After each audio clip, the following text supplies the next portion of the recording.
agama yang meyakini satu Tuhan, bukan cuma Islam loh. Yuk kita cari tahu di kelas tambahan.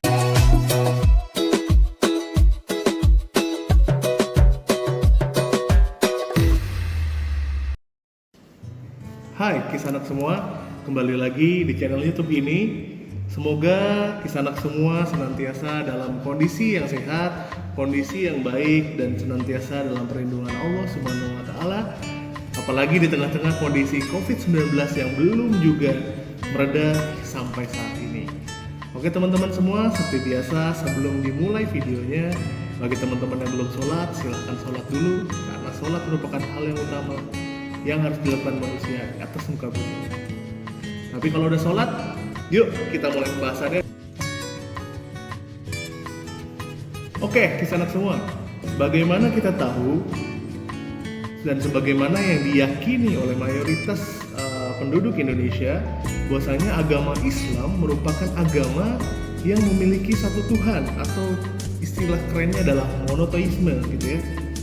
Nah, karena bagaimana difirmankan dalam surat Al-Ikhlas gitu ya teman-teman ya, bahwa Tuhan itu satu, tidak beranak dan tidak diperanakan, dan tidak ada satupun yang menyerupainya. Itu bagi ajaran agama Islam. Tapi ternyata teman-teman, ada agama-agama lain yang juga menganut paham satu Tuhan atau monoteisme ini. Agama apa aja sih? Yuk kita simak. Yang pertama adalah agama Yahudi teman-teman.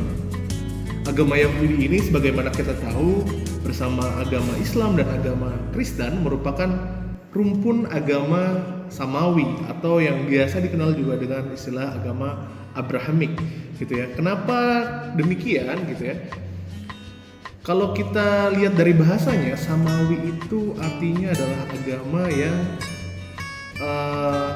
serumpun gitu ya, yang dari langit atau dari Tuhan langsung seperti itu ya. Kurang lebih seperti itu, atau yang berakar dari ajaran Ibrahim, makanya disebut dengan agama Abrahamik gitu. Nah, ya, agama Yahudi meyakini bahwa Tuhan itu Esa. Esa itu artinya tunggal, satu, tiada duanya. Seperti itu ya teman-teman. Jadi kalau teman-teman selama ini tidak memahami arti kata Esa, maka Esa itu artinya adalah tunggal atau satu. Seperti itu ya teman-teman. Nah, di Yahudi ini dicantumkan dalam kitab Torah atau Taurat, biasa kita sebagai muslim menyebutnya, di surat Devarim pasal 6 ayat 4, yang berbunyi adalah, dengarlah hai orang Israel. Orang Israel ini bukan berarti negara ya teman-teman, karena negara Israel saat itu belum ada. Ini bukan berarti negara Israel. Dengarlah hai orang Israel, Tuhan itu Allah kita, Tuhan itu Esa. Lalu diperkuat lagi di surat Devarim pasal 5 ayat 7, yang bunyinya adalah, jangan ada Allah lain di hadapanku gitu ya. Seperti itu. Jangan ada padamu Allah lain di hadapanku. Itu surat Devarim pasal 5 ayat 7. Lalu kemudian diperkuat lagi di surat Shemot pasal 20 ayat 3 sampai 5 yang berbunyi, jangan ada padamu Allah lain di hadapanku. Jangan buat patung menyerupai apapun yang ada di langit dan di bumi dan di air. Jangan menyembah pada patung-patung itu, karena aku Tuhan yang cemburu. Seperti itu teman-teman. Kalau kita melihat potongan ayat-ayat tadi, ternyata konsep Tuhan dalam agama Yahudi itu memiliki kemiripan ya dengan Islam, di mana mengakui bahwa Tuhan itu Allah yang Maha Esa, dan dilarang untuk membuat patung bahkan menyembahnya. Itu ya, makanya kalau kita melihat tempat peribadatan mereka, yaitu yang bernama sinagog gitu ya, itu tidak akan kita jumpai patung-patung sesembahan, sama seperti mirip dengan konsep yang diajarkan oleh agama Islam. Yap, yang kedua teman-teman, agama yang masih dalam rumpun Samawi atau Abrahamik, yaitu agama Kristen tentunya ya, karena yang dari rumpun Abrahamik ada Islam, Yahudi, dan Kristen.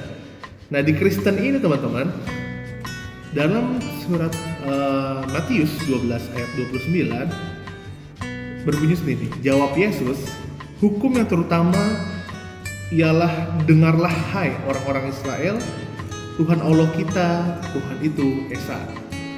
Gitu. Namun walaupun di surat Matius memiliki kemiripan seperti ini, realitanya adalah paham atau konsep yang diajarkan oleh gereja, yaitu meyakini bahwasanya Tuhan bisa bermanifestasi menjadi manusia, yaitu menjadi Yesus itu sendiri. Nah, di sini kemiripannya adalah ternyata ada esensi tunggal yang disebut Allah yang Maha Esa, gitu ya. Even secara konsep bisa konsep gereja bisa bermanifestasi menjadi manusia, seperti itu ya teman-teman. Jadi kesamaannya adalah dinyatakan bahwasanya Tuhan Allah kita, Tuhan itu Esa. Itu bagaimana di Matius 12 ayat 29 tadi. Walaupun terdapat perbedaan konsep seperti yang diajarkan oleh gereja kepada umat Kristiani, gitu. Namun kita kan di sini tidak akan membahas perbedaan-perbedaan tersebut lebih dalam, cukup kita hormati dan hargai. Ya, berikutnya teman-teman, agama yang juga diakui di Indonesia, yaitu agama Hindu, gitu ya.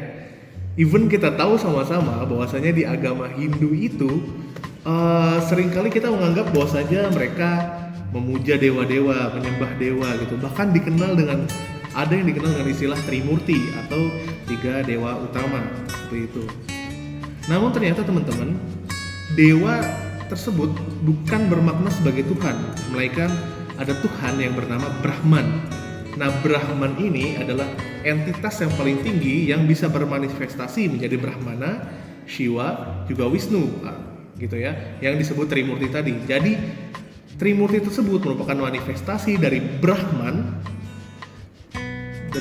yang kemudian bermanifestasi menjadi Brahmana, Shiva, dan Wisnu, gitu ya. Karena Brahman ini punya konsep yang berbeda dengan Brahman, Shiva, dan Wisnu.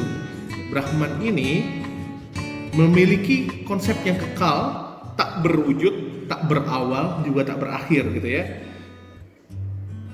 Bahkan dalam Chandogya Upanishad pasal 6 bagian 2 ayat 1 dinyatakan bahwasanya Tuhan adalah Esa tanpa dua, gitu.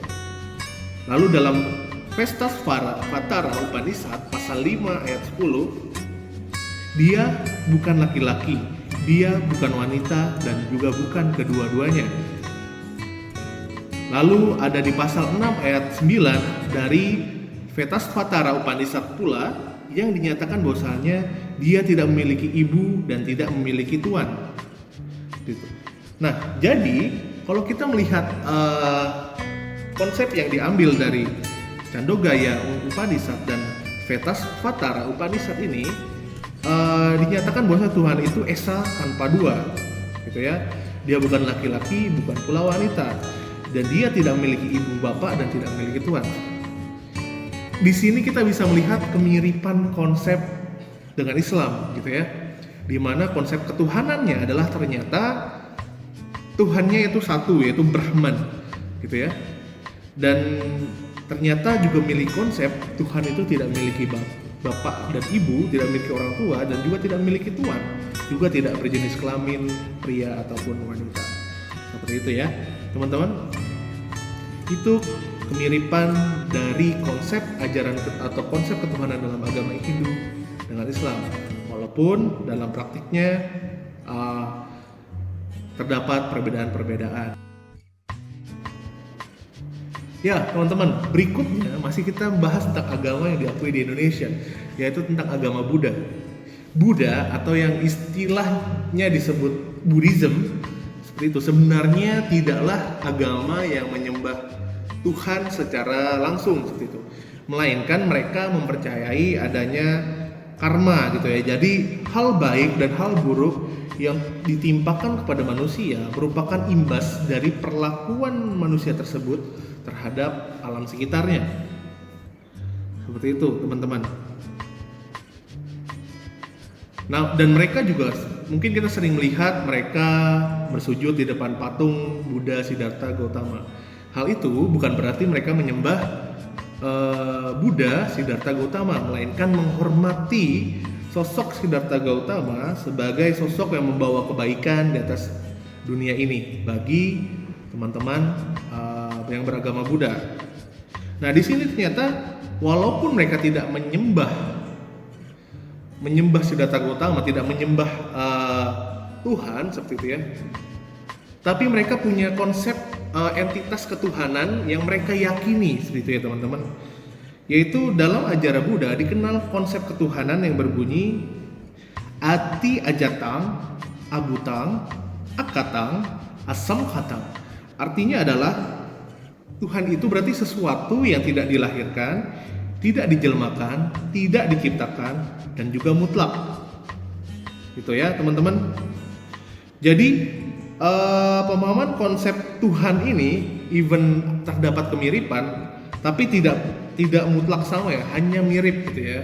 Nah, di sini kita akan bahas kemiripannya. Gitu. Nah, terdapat perbedaan dalam praktiknya seperti dalam keyakinan mereka yang lebih percaya terhadap 5 hukum kosmis gitu ya. Dibandingkan dengan menyembah Tuhan, melainkan mereka lebih percaya terhadap 5 hukum kosmis dan lain-lain. Perbedaan tersebut wajib kita hormati ya. Di sini kemiripannya adalah dalam konsep ketuhanan atau konsep yang tentang sebuah entitas paling tinggi dalam kehidupan. Itu tadi ya, sesuatu yang tidak dilahirkan, tidak dijelmakan, tidak diciptakan, dan juga mutlak. Itu kemiripannya, perbedaannya harus kita hormati. Next. Ya, teman-teman, agama yang berikutnya mungkin teman-teman belum pernah mendengar atau jarang sekali mendengar, yaitu agama Zoroaster.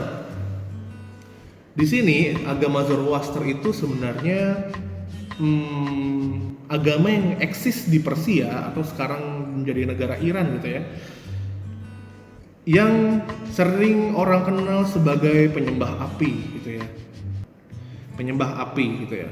Namun sesungguhnya teman-teman, bagi orang-orang Zoroaster ini, mereka tidaklah menyembah api gitu, melainkan api tersebut dijadikan sebagai perantara, sebagai media antara mereka terhadap Tuhannya. Seperti itu. Mungkin sama konsepnya dengan beberapa umat beragama yang terlihat menyembah patung gitu ya. Dan di sini menyembah api sebagai perantara bagi kaum Zoroaster ini terhadap Tuhannya, seperti itu ya teman-teman. Karena Zoroaster ini memiliki Tuhan yang bernama Ahura Mazda atau Tuhan yang bijak, seperti itu. Dan di dalam kitab suci mereka itu di Zendavesta, nama kitabnya Zendavesta, di surat Yasta 31 ayat 7 sampai 11 dinyatakan bahwasanya Ahura Mazda adalah yang pertama, terakhir, dan pencipta. Jadi konsepnya adalah Ahura Mazda menjadi yang pertama, yang terakhir, dan juga sekaligus sebagai pencipta. Hal ini memiliki kemiripan dengan konsep ketuhanan dalam Islam, yang mana Tuhan atau Allah dalam agama Islam itu dianggap sebagai awal dan akhir gitu ya, yang mengawali dan yang mengakhiri gitu ya. Di sini kemiripan dengan Zoroaster adalah bahwasanya Ahura Mazda adalah sosok yang pertama dan sosok yang terakhir sekaligus pencipta. Di agama berikutnya ini merupakan agama yang juga diakui di Indonesia, yaitu agama Konghucu atau yang biasa juga dikenal dengan istilah Konfusius. Walaupun kita sering melihat teman-teman yang beragama Konghucu atau Konfusius ini menyembah patung atau bahkan benda-benda yang dikeramatkan gitu ya, tapi sesungguhnya mereka tidak menyembah hal itu. Yang mereka sembah adalah Tien atau Sangdi, seperti itu teman-teman, yang bermakna Tuhan yang Esa gitu ya. Karena hal ini tertuangkan dalam 8 pengakuan iman, yang salah satunya yang menjadi nomor 1. 8 pengakuan iman ini biasa mereka kenal dengan istilah Ba Cheng Chen Kui gitu ya. Nah, di 8 pengakuan iman tersebut, di poin nomor 1-nya dinyatakan adalah Cheng Xin Huang Tian, yang artinya adalah sepenuhnya mengimani Tuhan yang Maha Esa. Hal ini berarti bahwasanya nomor satunya adalah mengimani Tuhan yang Maha Esa, gitu ya. Gitu. Nah, Tuhan yang Maha Esa ini walaupun konsepnya terdapat nantinya ada Tuan Huen, Ti Huen, dan Ren Huen, gitu ya, yang penguasa langit, bumi, dan penguasa manusia. Namun semuanya akan tunduk pada entitas tunggal atau Tuhan yang Maha Esa, gitu ya, yang bernama Huang Tian Sangdi, gitu ya. Seperti itu teman-teman. Jadi terhadap kemiripan yaitu pengakuan terhadap entitas tunggal yang diakui sebagai Tuhan yang Maha Esa, yang Maha Besar, yang nomor satu, yang tunggal, yaitu disebut Huang Tian Sangdi, gitu ya. Itu jadi kemiripannya yaitu terhadap pengakuan terhadap entitas yang paling besar di agama Konghucu atau Konfusius adalah Huang Tian Sangdi, gitu ya, yaitu entitas tunggal yang lebih besar dari segala-galanya. Next, berikutnya teman-teman, ada agama yang lahir di India, yaitu agama Sikh, gitu ya. Nah teman-teman, di agama Sikh ini akan sangat banyak kemiripan dengan agama Islam maupun agama Hindu, gitu ya, atau bahkan ajaran Buddha, karena agama Sikh ini merupakan perpaduan agama-agama tersebut. Mungkin dalam sosiologi disebut dengan istilah sinkretisme, seperti itu ya teman-teman.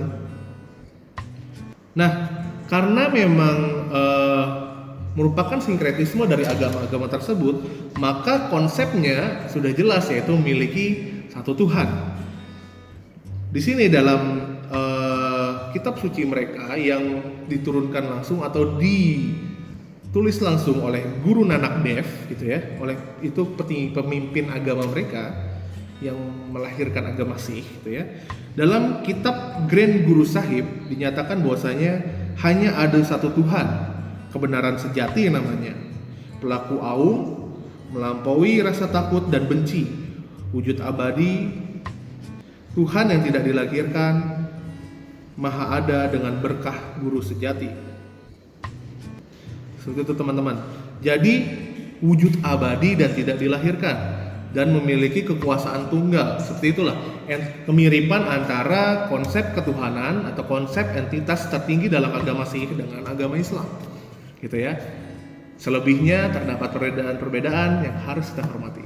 Next. Ya teman-teman, yang satu ini namanya agama Bahai. Agama Bahai ini merupakan agama yang awalnya para pengikutnya ini berasal dari agama Islam, seperti itu teman-teman. Lalu kemudian terdapat modifikasi yang meyakini bahwasanya Tuhan itu dapat bermanifestasi, gitu ya teman-teman. Entah itu menjadi manusia atau entah menjadi apapun, mereka meyakini Tuhan itu bisa dapat bermanifestasi, namun tidak dapat bereinkarnasi. Namun kalau kita lihat kemiripannya, karena mereka berasal dari modifikasi agama Islam, sudah jelas bahwasanya mereka meyakini adanya satu entitas tunggal yang disebut Allah juga, gitu ya.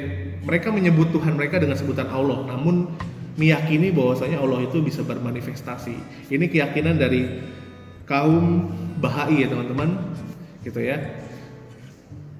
Berikutnya kita agama yang selanjutnya, yaitu next.